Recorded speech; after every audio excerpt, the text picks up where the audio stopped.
ಸ್ನೇಹಿತರೆ ನಮಸ್ಕಾರ. ಮೊನ್ನೆ ರಿಷಬ್ ಶೆಟ್ಟಿ ಹೇಳಿದಂತೆ ಅವರು ಸಾಕಷ್ಟು ಜನರನ್ನು ಲಾಂಚ್ ಮಾಡಿದ್ದಾರೆ. ಅವರನ್ನು ಕೂಡ ಸಾಕಷ್ಟು ಜನ ಲಾಂಚ್ ಮಾಡಿದ್ದಾರೆ. ಅಂದರೆ ಸಾಕಷ್ಟು ಜನ ನಟ ನಟಿಯರಿಗೆ ರಿಷಬ್ ಶೆಟ್ಟಿ ಅವಕಾಶವನ್ನು ಕೊಟ್ಟಿದ್ದಾರೆ. ಕೇವಲ ರಿಷಬ್ ಶೆಟ್ಟಿ ಅಂತಲ್ಲ, ಸಾಕಷ್ಟು ಜನ ಕನ್ನಡದ ನಿರ್ದೇಶಕರು, ನಿರ್ಮಾಪಕರು, ನಟರು ಪ್ರತಿಯೊಬ್ಬರು ಕೂಡ ಸಾಕಷ್ಟು ಜನರನ್ನು ಲಾಂಚ್ ಮಾಡಿದ್ದಾರೆ. ಸಾಕಷ್ಟು ಜನರನ್ನು ಚಿತ್ರರಂಗಕ್ಕೆ ಪರಿಚಯಿಸಿದ್ದಾರೆ. ಸಾಕಷ್ಟು ಜನ ಆ ಕೃತಜ್ಞತೆಯನ್ನು ಇಟ್ಕೊಂಡಿದ್ದಾರೆ. ಒಂದಷ್ಟು ಜನ ಆ ಕೃತಜ್ಞತೆಯನ್ನು ಮರೆತು ಇವತ್ತು ಅದಕ್ಕೆ ಏನು ಪರಿಣಾಮವನ್ನು ಎದುರಿಸಬೇಕು, ಯಾವ ರೀತಿಯಾದಂಥ ಶಿಕ್ಷೆಯನ್ನು ಅನುಭವಿಸಬೇಕೋ ಆ ಶಿಕ್ಷೆಯನ್ನು ಅನುಭವಿಸ್ತಿದ್ದಾರೆ. ಇದೇ ರೀತಿ ಇತ್ತೀಚೆಗೆ ಇಡೀ ಪ್ಯಾನ್ ಇಂಡಿಯಾ ಲೆವೆಲ್ಗೆ ಪರಿಚಯ ಆದಂತಹ, ಜೊತೆಗೆ ಇಡೀ ಪ್ಯಾನ್ ಇಂಡಿಯಾ ಲೆವೆಲಲ್ಲಿ ಇಷ್ಟಪಡ್ತಿರುವಂತಹ ನಟಿ ಅಂತ ಹೇಳಿದರೆ ಅದು ಸಿಂಪಲ್ ನಟಿಯಾಗಿರುವಂಥ ಸಪ್ತಮಿ ಗೌಡ. ಸಪ್ತಮಿ ಗೌಡ ಯಾರು ಏನು ಅನ್ನೋದು ಬಹುಶಃ ಸಾಕಷ್ಟು ಜನರಿಗೆ ಗೊತ್ತೇ ಇರಲಿಲ್ಲ. ಆದರೆ ಅದು ಯಾವಾಗ ಕಾಂತಾರ ಸಿನಿಮಾದಲ್ಲಿ ನಟಿಸಿದ್ರೋ ಬಹುಶಃ ಇಡೀ ಭಾರತೀಯ ಚಿತ್ರರಂಗದಲ್ಲಿ ಮಾತ್ರವಲ್ಲದೆ ಇಡೀ ವಿಶ್ವದಾದ್ಯಂತ ಸಪ್ತಮಿ ಗೌಡ ಪಾಪ್ಯುಲರ್ ಆಗಿದ್ದಾರೆ. ಅದರಲ್ಲೂ ಕೂಡ ಈ ಲೀಲಾ ಪಾತ್ರ ಇದೆಯಲ್ಲ, ಈ ಲೀಲಾ ಪಾತ್ರ ಶಿವನ ಪಾತ್ರದಷ್ಟೇ ಪ್ರಾಮುಖ್ಯತೆಯನ್ನು ಹೊಂದಿರೋದು. ಜೊತೆಗೆ ಇಡೀ ಸಿನಿಮಾದ ಜೀವಾಳವು ಕೂಡ ಈ ಪಾತ್ರ ಆಗಿರೋದ್ರಿಂದ, ಜೊತೆಗೆ ಈ ನಟಿಯ ಅಭಿನಯವು ಕೂಡ ಅಷ್ಟೇ ಸುಂದರವಾಗಿದ್ದರಿಂದ ಸಹಜವಾಗಿ ಈಕೆಗೆ ಸಾಕಷ್ಟು ಜನ ಅಭಿಮಾನಿಗಳು ಈಗ ಹುಟ್ಕೊಂಡಿದ್ದಾರೆ. ಜೊತೆಗೆ ಸಾಕಷ್ಟು ಜನ ಈಕೆಯನ್ನು ಇಷ್ಟಪಡ್ತಿದ್ದಾರೆ. ಈ ಲೆವೆಲ್ಗೆ ಮಿಂಚ್ತಾ ಇರುವಂತಹ ಸಪ್ತಮಿ ಗೌಡ ಈಗ ಕೊಟ್ಟಿರುವಂಥ ಅದೊಂದು ಹೇಳಿಕೆ, ಜೊತೆಗೆ ಆಕೆ ಈಗ ನಡೆದುಕೊಳ್ತಿರುವಂಥ ರೀತಿಯನ್ನು ನೋಡಿದ್ರೆ ಬಹುಶಃ ರಶ್ಮಿಕಾ ಮಂದಣ್ಣ ಸ್ಥಾನವನ್ನು ಈಕೆ ತುಂಬುವಂಥ ಎಲ್ಲ ಲಕ್ಷಣಗಳು ಕೂಡ ಕಾಣಿಸ್ತಿದ್ದಾವೆ. ಆಕೆ ಅಹಂಕಾರವನ್ನು ತೋರಿ ಕನ್ನಡದಿಂದ ದೂರ ಆದರೆ ಈಕೆ ಸೌಹೃದತೆಯನ್ನು ತೋರಿ, ಜೊತೆಗೆ ಕನ್ನಡದ ಬಗ್ಗೆ ಅತಿಯಾದ ಪ್ರೀತಿಯನ್ನು ತೋರಿಸ್ತಾ ಆ ಸ್ಥಾನವನ್ನು ಪಡೆದುಕೊಳ್ತಿದ್ದಾರಾ ಅನ್ನುವಂಥ ಪ್ರಶ್ನೆ ಮೂಡ್ತಿದೆ. ಅದಕ್ಕೆ ಕಾರಣವೂ ಕೂಡ ಇದೆ. ಹಾಗಾದರೆ ಏನದು? ಅವೆಲ್ಲದರ ಬಗ್ಗೆ ಸಂಪೂರ್ಣವಾದ ಮಾಹಿತಿಯನ್ನು ನಾನು ಇವತ್ತು ನಿಮಗೆ ಕೊಡ್ತೀನಿ. ಅದಕ್ಕಿಂತ ಮುಂಚೆ ನೀವಿನ್ನೂ ನಮ್ಮ ಚಾನಲನ್ನು ಸಬ್ಸ್ಕ್ರೈಬ್ ಮಾಡಿಲ್ಲ ಅಂದರೆ ದಯವಿಟ್ಟು ಕೂಡಲೇ ಸಬ್ಸ್ಕ್ರೈಬ್ ಮಾಡಿ ಸ್ನೇಹಿತರೆ, ನಾನೀಗಾಗಲೇ ಹೇಳಿದಂತೆ ಕಾಂತಾರ ಸಿನಿಮಾದ ಮೂಲಕ ಇಡೀ ಪ್ಯಾನ್ ಇಂಡಿಯಾಗೆ ಲೆವೆಲ್ನಲ್ಲಿ ಮಿಂಚಿ, ಜೊತೆಗೆ ಇವತ್ತಿಗೂ ಕೂಡ ಮಿಂಚ್ತಾ ಇರುವಂತಹ ನಟಿ, ಜೊತೆಗೆ ಪ್ರಖ್ಯಾತಿಯನ್ನು ಪಡೆದಂತಹ ನಟಿ, ಜೊತೆಗೆ ಅಷ್ಟೇ ಪ್ರೀತಿಗೂ ಪಾತ್ರವಾಗಿರುವಂತಹ ನಟಿ ಅಂತ ಹೇಳಿದರೆ ಅದು ಸಪ್ತಮಿ ಗೌಡ. ನಿವೃತ್ತ ಪೊಲೀಸ್ ಅಧಿಕಾರಿ ಉಮೇಶ್ ಅವರ ಪುತ್ರಿಯಾಗಿರುವಂತಹ ಸಪ್ತಮಿ ಗೌಡ ಇದಕ್ಕಿಂತ ಮುಂಚೆ ನಟಿಸಿದ್ದ ಸಿನಿಮಾದಲ್ಲಿ ಪಾಪ್ಯುಲರ್ ಆಗದೇ ಇದ್ದರೂ ಕೂಡ ಈ ಕಾಂತಾರ ಸಿನಿಮಾ ಇದೆಯಲ್ವಾ, ಇದುವರೆಗೆ ಯಾವ ನಟಿಗೂ ಕೂಡ ಕೊಡದಷ್ಟು ಪಾಪ್ಯುಲಾರಿಟಿಯನ್ನು ಕನ್ನಡದಲ್ಲಿ ಮತ್ತೊಬ್ಬ ನಟಿಗೆ ಕೊಟ್ಟಿದೆ ಅಂತ ಹೇಳಿದರೆ ಅದು ಈ ಸಪ್ತಮಿ ಗೌಡ ಅಂತಲೇ ಹೇಳ್ಬೋದು. ಸಪ್ತಮಿ ಗೌಡ ಅದೃಷ್ಟ ನೋಡಿ, ಅದು ಯಾವಾಗ ಕಾಂತಾರ ಸಿನಿಮಾ ಈ ಲೆವೆಲ್ನಲ್ಲಿ ಸಕ್ಸಸ್ ಆಯಿತು, ಅದರ ಬೆನ್ನಲ್ಲೇ ಮತ್ತೊಂದು ಸಕ್ಸಸ್ಫುಲ್ ನಿರ್ದೇಶಕ, ಜೊತೆಗೆ ದೊಡ್ಡ ಕ್ರಾಂತಿಯನ್ನೇ ಮಾಡಿದಂತಹ ಬಾಲಿವುಡ್ನ ನಿರ್ದೇಶಕ ವಿವೇಕ್ ಅಗ್ನಿಹೋತ್ರಿ. ಬಹುಶಃ ಈ ಹೆಸರನ್ನು ಕೇಳಿರ್ತೀರ. ಕಾಶ್ಮೀರ್ ಫೈಲ್ಸ್ನ ನಿರ್ದೇಶಕ ಇದ್ದಾರಲ್ವಾ ವಿವೇಕ್ ಅಗ್ನಿಹೋತ್ರಿ, ಅವರ ಸಿನಿಮಾಗೆ ಇವರು ಕೈ ಜೋಡಿಸ್ತಾರೆ. ಆ ಸಿನಿಮಾದಲ್ಲಿ ವಿವೇಕ್ ಅಗ್ನಿಹೋತ್ರಿ ಅವರ ಸಿನಿಮಾದಲ್ಲಿ ನಟಿಸುವಂಥ ಒಂದು ಅವಕಾಶ ಸಿಗುತ್ತೆ. ಈ ಅವಕಾಶ ಸಿಕ್ಕಿದ ಬಳಿಕ ಸಪ್ತಮಿ ಗೌಡ ಒಂದು ಸಂದರ್ಶನದಲ್ಲಿ ಕೊಟ್ಟಿರುವಂಥ ಹೇಳಿಕೆ ಇದೆಯಲ್ಲ, ಇದು ಈಗ ಭಾರಿ ಸಂಚಲನವನ್ನು ಸೃಷ್ಟಿಸಿದೆ. ಅಷ್ಟಕ್ಕೂ ಸಪ್ತಮಿ ಗೌಡ ಹೇಳಿರುವಂಥ ವಿಚಾರ ಏನು ಅಂತ ಹೇಳಿದರೆ, ನಾನು ಯಾವುದೇ ಭಾಷೆಯಲ್ಲಿ ನಟಿಸಿದರೂ ಕೂಡ ನನ್ನ ಆದ್ಯತೆ ಕನ್ನಡಕ್ಕೆ ಅನ್ನುವಂಥ ವಿಚಾರವನ್ನು ಸ್ಪಷ್ಟವಾಗಿ ಮತ್ತು ಕಡ್ಡಿ ಮುರಿದಂತೆ ಸಪ್ತಮಿ ಗೌಡ ಹೇಳಿದ್ದಾರೆ. ಕಾರಣ ಏನು ಅಂತ ಹೇಳಿದ್ರೆ, ಹೊಂಬಾಳೆ ಸಂಸ್ಥೆಯ ಈ ಕಾಂತಾರ ಸಿನಿಮಾಕ್ಕೆ ರಿಷಬ್ ಅವರು ಈಕೆಯನ್ನು ಆಯ್ಕೆ ಮಾಡೋದಕ್ಕೆ ಸಾಕಷ್ಟು ಕಾರಣಗಳಿದ್ದಾವೆ. ಅದಕ್ಕೋಸ್ಕರ ಸಾಕಷ್ಟು ಪ್ರಯತ್ನಗಳನ್ನು ಕೂಡ ಮಾಡಿದ್ದಾರೆ, ಸಾಕಷ್ಟು ರಿಹರ್ಸಲ್ಗಳನ್ನು ಮಾಡಿದ್ದಾರೆ, ಸಾಕಷ್ಟು ಅಳೆದು ತೂಗಿ ಸಪ್ತಮಿ ಗೌಡವನ್ನು ಆಯ್ಕೆ ಮಾಡಿದ್ದಾರೆ. ಕಾರಣ ಏನಂತ ಹೇಳಿದ್ರೆ, ಸಪ್ತಮಿ ಗೌಡ ಪಾತ್ರಕ್ಕಿರುವಂತಹ ಅಥವಾ ಆ ಲೀಲಾ ಅನ್ನುವಂತಹ ಪಾತ್ರಕ್ಕಿರುವಂತಹ ಮಹತ್ವ.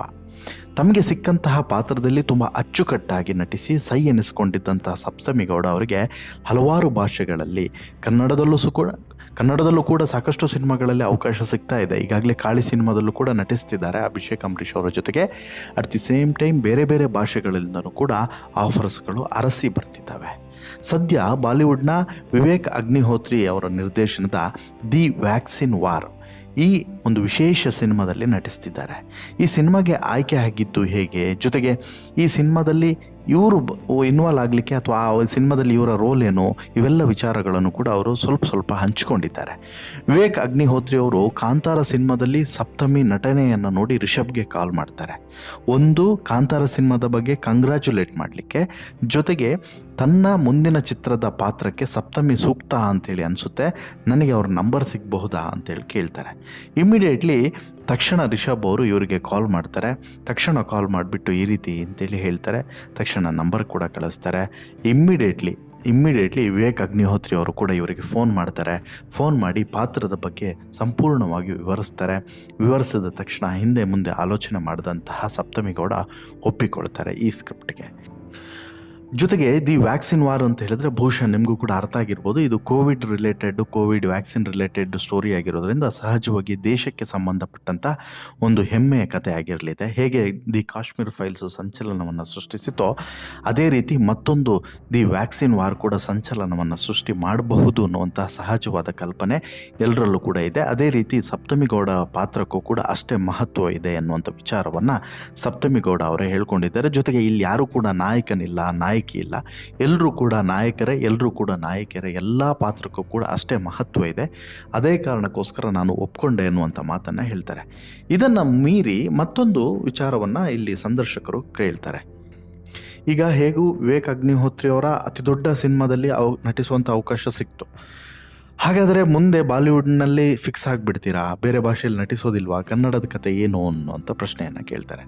ಇಮಿಡಿಯೇಟ್ಲಿ ಹಿಂದೆ ಮುಂದೆ ಆಲೋಚನೆ ಮಾಡಿದಂಥ ಸಪ್ತಮಿ ಗೌಡ ಕೊಡುವಂಥ ಉತ್ತರ ಇದೆಯಲ್ಲ, ಇವತ್ತು ನೀವು ಚರ್ಚೆ ಮಾಡಬೇಕಾಗಿರುವಂಥ ವಿಚಾರ ಏನು ಅಂತ ಹೇಳಿದ್ರೆ, ಸಪ್ತಮಿ ಗೌಡ ನೇರವಾಗಿ ಹೇಳ್ತಾರೆ, ನೋಡಿ ನಾನು ದಿ ವ್ಯಾಕ್ಸಿನ್ ವಾರ್ ಸಿನಿಮಾದವರಿಗೆ ಪರಿಚಯ ಆಗಿದ್ದು ಕನ್ನಡದ ಮೂಲಕ, ನಾನು ಮೂಲ ಕನ್ನಡತಿ, ಜೊತೆಗೆ ತಾನು ಇವತ್ತು ಇವರಿಗೆಲ್ಲ ಪರಿಚಯ ಆಗುವಂಥ ಕಾರಣವಾಗಿದ್ದು ಕನ್ನಡದ ಕಾಂತಾರ ಸಿನಿಮಾ. ಹೀಗಿರುವಾಗ ನಾನು ಕನ್ನಡವನ್ನು ಮರೆಯೋದಕ್ಕೆ ಸಾಧ್ಯನೇ ಇಲ್ಲ, ಕನ್ನಡವನ್ನು ಮರೆಯೋದಕ್ಕೆ ಯಾವತ್ತಕ್ಕೂ ಕೂಡ ಆಗೋದೇ ಇಲ್ಲ. ನಾನು ಬೇರೆ ಭಾಷೆಯಲ್ಲಿ ನಟಿಸ್ಬೋದು, ಅವಕಾಶಗಳು ಬರ್ಬೋದು, ಎಲ್ಲದೂ ಕೂಡ ಬರ್ಬೋದು, ಆದರೆ ಕನ್ನಡವೇ ನನಗೆ ಪ್ರಥಮ, ಕನ್ನಡಕ್ಕೆ ನನ್ನ ಆದ್ಯತೆ, ಕನ್ನಡವೇ ನನಗೆ ಮುಖ್ಯ ಅನ್ನೋದನ್ನು ಘಂಟಾಘೋಷವಾಗಿ ಹೇಳಿದ್ದಾರೆ.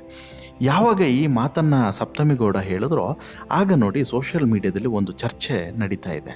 ಇಮಿಡಿಯೇಟ್ಲಿ ಏನು ಅಂತ ಹೇಳಿದ್ರೆ, ಹಾಗಾದರೆ ಸಪ್ತಮಿ ಗೌಡ ಇಲ್ಲಿ ಟಾಂಗನ್ನು ಕೊಟ್ರ ರಶ್ಮಿಕಾ ಮಂದಣ್ಣಗೆ ಅನ್ನೋಂಥ ವಿಚಾರ, ಜೊತೆಗೆ ರಶ್ಮಿಕಾ ಮಂದಣ್ಣ ಅವರ ಪ್ಲೇಸನ್ನು ಸಪ್ತಮಿ ಗೌಡ ಕ್ಯಾಪ್ಚರ್ ಮಾಡಿಕೊಂಡ್ರು ಅನ್ನೋಂಥ ವಿಚಾರದ ಬಗ್ಗೆ ಕೂಡ ಚರ್ಚೆ ಆಗ್ತಿದೆ. ಅದು ಹೇಗೆ ಅಂತೇಳಿ ಹೇಳಿದ್ರೆ, ಈಗ ನೋಡಿ ಸಪ್ತಮಿ ಗೌಡ ಕಾಂತಾರ ಸಿನಿಮಾದ ಮೂಲಕ ಚಿತ್ರರಂಗಕ್ಕೆ ಪರಿಚಯ ಆದರು. ಅಂದರೆ ಈ ಮುಂಚೆನೂ ಕೂಡ ಸಿನಿಮಾದಲ್ಲಿ ನಟಿಸಿದ್ರು, ಆದರೆ ಈ ಪಾಪ್ಯುಲಾರಿಟಿ ಬಂದಿದ್ದು ಕಾಂತಾರ ಸಿನಿಮಾದ ಬಳಿಕ. ಇದಕ್ಕಿಂತ ಮುಂಚೆ ಇದೇ ರೀತಿ ರಶ್ಮಿಕಾ ಮಂದಣ್ಣನನ್ನು ಕೂಡ ಕನ್ನಡ ಚಿತ್ರರಂಗಕ್ಕೆ ಪರಿಚಯಿಸಿದ್ದು ಕೂಡ ಇದೇ ರಿಷಬ್ ಮತ್ತು ರಕ್ಷಿತ್ ಅನ್ನೋದ್ರಲ್ಲಿ ಎರಡನೇ ಮಾತೇ ಇಲ್ಲ. ಆದರೆ ಅವರೇನು ಮಾಡಿದ್ರು, ಬೇರೆ ಬೇರೆ ಸಿನಿಮಾಗಳಲ್ಲಿ ಅವಕಾಶ ಸಿಕ್ಕಿದ ತಕ್ಷಣ ಕನ್ನಡವನ್ನು ಮರೆತರು, ಜೊತೆಗೆ ಕನ್ನಡಿಗರನ್ನು ಕೂಡ ಮರೆತರು, ಕರ್ನಾಟಕವನ್ನೇ ಮರೆತು ಬಿಟ್ಟರು. ಆದರೆ ಇಲ್ಲಿ ಈಗಾಗಲೇ ಸಾಕಷ್ಟು ಸಿನಿಮಾಗಳಲ್ಲಿ ಆಫರು ಲೀಲಾಗೆ ಅಂದರೆ ಸಪ್ತಮಿ ಗೌಡಗೆ ಸಿಗ್ತಾ ಇದೆ. ಅಷ್ಟಾದರೂ ಕೂಡ ಆಕೆ ಎಲ್ಲೂ ಕೂಡ ಅಹಂಕಾರದಿಂದ ಮಾತನಾಡೋದಾಗಲಿ, ಎಲ್ಲೂ ಕೂಡ ತನ್ನ ಸಿಂಪಲ್ಸಿಟಿಯನ್ನು ಬಿಟ್ಕೊಡದೇ ಇರೋದು, ಜೊತೆಗೆ ಎಷ್ಟೇ ಆದರೂ ಕೂಡ ನಾನು ಕನ್ನಡತಿ, ನನ್ನ ಆದ್ಯತೆ ಕನ್ನಡ ಅಂತೇಳಿ ಹೇಳಿರೋದು ಸಹಜವಾಗಿ ಒಂದು ಕಡೆ ಕನ್ನಡಿಗರ ಪ್ರೀತಿಯನ್ನು, ಮತ್ತೊಂದು ಕಡೆ ಕರ್ನಾಟಕದ ಪ್ರೀತಿಯನ್ನು, ಮತ್ತೊಂದು ಕಡೆ ಬೇರೆ ಬೇರೆ ಸಿನಿಮಾ ವರ್ಗದವರ ಪ್ರೀತಿಯನ್ನು ಕೂಡ ಗಳಿಸುವಂತಾಗಿದೆ. ಯಾಕಂತ ಹೇಳಿದ್ರೆ ಈಗ ನೋಡಿ ತೆಲುಗು ಅವ್ರಿಗೂ ಕೂಡ ಈಕೆ ನೋಡಿ ಅಲ್ಲಿಂದ ಗುರುತಿಸ್ಕೊಂಡ್ರು ಕೂಡ ಕನ್ನಡವನ್ನು ಬಿಡಲಿಲ್ಲ ಅನ್ನುವಂಥ ವಿಚಾರ ಪ್ರಮುಖವಾಗುತ್ತೆ. ತಮಿಳವರು ಕೂಡ ಅದನ್ನೇ, ಹಿಂದಿಯವರು ಕೂಡ ಅದನ್ನೆಲ್ಲ ಅಬ್ಸರ್ವ್ ಮಾಡ್ತಾರೆ. ಹೀಗಾಗಿ ರಶ್ಮಿಕಾ ಮಂದಣ್ಣ ಮಾಡಿದಂತಹ ತಪ್ಪನ್ನು ಸಪ್ತಮಿ ಗೌಡ ಮಾಡದೇ ಹೋದಲ್ಲಿ, ಇಲ್ಲಿವರೆಗೂ ಕೂಡ ಮಾಡಿಲ್ಲ, ಆದರೆ ನಾಳೆ ಏನು ಅಂತೇಳಿ ಗೊತ್ತಿಲ್ಲ ಅಲ್ವಾ, ಒಂದು ವೇಳೆ ಮಾಡದೇ ಹೋದರೆ ಬಹುಶಃ 100% ರಶ್ಮಿಕಾ ಮಂದಣ್ಣ ಅವರ ಪ್ಲೇಸನ್ನು ಸಪ್ತಮಿ ಗೌಡ ಆಯ್ಕೆ ಮಾಡ್ಕೊಳ್ತಾರೆ, ತುಂಬ್ತಾರೆ ಅನ್ನೋದ್ರಲ್ಲಿ ಯಾವ ಅನುಮಾನನೂ ಕೂಡ ಇಲ್ಲ. ಇನ್ನೊಂದು ಕಡೆ ಸಪ್ತಮಿ ಗೌಡ ಬಳಿಯೂ ಕೂಡ ಟ್ಯಾಲೆಂಟ್ ಇದೆ, ರಶ್ಮಿಕಾಗಿಂತನೂ ಮೀರಿದಂಥ ಟ್ಯಾಲೆಂಟು ಸಪ್ತಮಿ ಗೌಡ ಬಳಿ ಇದೆ ಅನ್ನೋಂಥದ್ದು 100% ಸತ್ಯ. ಜೊತೆಗೆ ನ್ಯಾಚುರಲ್ ಬ್ಯೂಟಿನೂ ಕೂಡ ಇದೆ, ತುಂಬ ಮುಗ್ಧ ಸ್ವಭಾವದ ನ್ಯಾಚುರಲ್ ಬ್ಯೂಟಿ ಇದೆ. ಹೀಗಾಗಿ ಸಹಜವಾಗಿಯೇ ಸಪ್ತಮಿ ಗೌಡ ಸಾಕಷ್ಟು ಪಾತ್ರಗಳಿಗೆ ಸೂಟ್ ಆಗುವಂತಹ ಒಬ್ಬ ಅಭಿನೇತ್ರಿ, ಒಬ್ಬ ನಟಿ ಅನ್ನೋದರಲ್ಲಿ ಯಾವ ಅನುಮಾನನೂ ಕೂಡ ಇಲ್ಲ.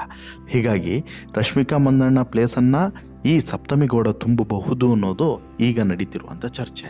ಜೊತೆಗೆ ಸಪ್ತಮಿ ಗೌಡಗೆ ಸಿಗ್ತಿರುವಂಥ ಅವಕಾಶಗಳು ಕೂಡ ದೊಡ್ಡ ದೊಡ್ಡ ಸಿನಿಮಾಗಳಲ್ಲಿ ಅವಕಾಶಗಳು ಸಿಗ್ತಿದ್ದಾವೆ. ಹೇಗೆ ರಶ್ಮಿಕಾ ಮಂದಣ್ಣಗೆ ಕಿರಿಕ್ ಪಾರ್ಟಿ ನಂತರ ಸಾಕಷ್ಟು ಒಳ್ಳೊಳ್ಳೆ ಆಫರ್ಗಳು ಸಿಕ್ಕಿದ್ವು, ಅದೇ ರೀತಿಯಾದಂತಹ ದೊಡ್ಡ ದೊಡ್ಡ ಆಫರ್ಗಳೇ ಸ್ವತಃ ರಶ್ಮಿಕಾ ಮಂದಣ್ಣನ ಬಳಿಕ ಸಪ್ತಮಿ ಗೌಡಗೂ ಕೂಡ ಸಿಗ್ತಾ ಇದೆ. ಹೀಗಾಗಿ ಸಪ್ತಮಿ ಗೌಡ ರಶ್ಮಿಕಾ ಮಂದಣ್ಣ ಅವರ ಜಾಗವನ್ನು, ಅವರು ಹಾಳು ಮಾಡಿಕೊಂಡಂತಹ ಈ ಜಾಗವನ್ನು ಒನ್ಸ್ ಅಗೈನ್ ಈ ಸಪ್ತಮಿ ಗೌಡ ತುಂಬ್ತಿದ್ದಾರೆ ಅನ್ನೋದರಲ್ಲಿ ಎರಡನೇ ಮಾತೇ ಇಲ್ಲ, ಯಾವ ಅನುಮಾನವೂ ಕೂಡ ಇಲ್ಲ ಅನಿಸುತ್ತೆ.